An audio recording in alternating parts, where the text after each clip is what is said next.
രാവിലെ തന്നെ ചേട്ടൻ മാങ്ങ പറിച്ചുകൊണ്ടിരിക്കുകയാണ് കേട്ടോ. എൻ്റെ വീട്ടിലാണെങ്കിൽ മാവിൽ നിറച്ച് മാങ്ങയാണ്.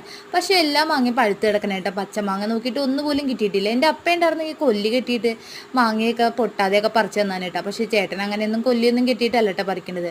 അതിൽ ഞാൻ കുറച്ച് പുളി പറിച്ചിട്ടുണ്ടായിരുന്നു കേട്ടോ. അപ്പോഴാണ് അവിടെ പാരിജാതത്തിൻ്റെ ചെടി ഞാൻ കണ്ടത്. അമ്മയ്ക്കാണെങ്കിൽ കുറേ ചെടിയൊക്കെ ഉണ്ട് കേട്ടോ. പണ്ടൊക്കെ ഈ പാരിജാതത്തിൻ്റെ പൂവിനാണെങ്കിൽ നല്ല മണം ഉണ്ടായിരുന്നു കേട്ടോ. ഇപ്പം നമ്മൾ മൂക്കിൻ്റെ തൊട്ടടുത്ത് പോയി മണത്ത് നോക്കിയാലും എന്തേ ഒരു തുള്ളി മണം പോലും പൂവിനില്ല കേട്ടോ. അത് കഴിഞ്ഞ് അമ്മ പറഞ്ഞ് കോവക്ക കുറേ ഉണ്ടായിട്ടുണ്ട്. ഞാൻ പോയി നോക്കിയപ്പോൾ അവിടെ എല്ലാ കോവക്കയും പഴുത്ത് കിടക്കണ്ടായിരുന്നു കേട്ടോ. അതിൽ നിന്ന് ഞാൻ നോക്കിയിട്ട് കുറച്ചൊക്കെ പറിച്ചെടുത്തിട്ടുണ്ട് കേട്ടോ. അത് കഴിഞ്ഞപ്പോൾ വഴുതനങ്ങ ഉണ്ടായിരുന്നു. അപ്പോൾ അപ്പ പറഞ്ഞ് വഴുതനങ്ങ ഉള്ളത് പറിച്ചെടുത്തോളെ. അങ്ങനെ ഞാൻ അതും പറിച്ചെടുത്തിട്ടുണ്ട്. അത് കഴിഞ്ഞ് അവൻ വന്ന് പറയുന്നുണ്ട്, അമ്മ എനിക്ക് കുറച്ച് പൂ വേണം മാതാവിന് വെക്കാനാണെന്ന്. ഓണത്തിൻ്റെ സീസണിലാണെങ്കിൽ അരളിപ്പൂ നോക്കിയാൽ കിട്ടിയില്ല കേട്ടോ. ഇപ്പം ഈ സമയത്താണെങ്കിൽ നിറച്ച് പൂ ഉണ്ടായിട്ടുണ്ട് കേട്ടോ. അത് കഴിഞ്ഞിട്ട് ഞാൻ വീട്ടിൽ കൊണ്ടുപോയിട്ട് നടാനായിട്ട് കുറച്ച് ചെടിയൊക്കെ നോക്കിക്കൊണ്ടിരിക്കുകയാണ് കേട്ടോ.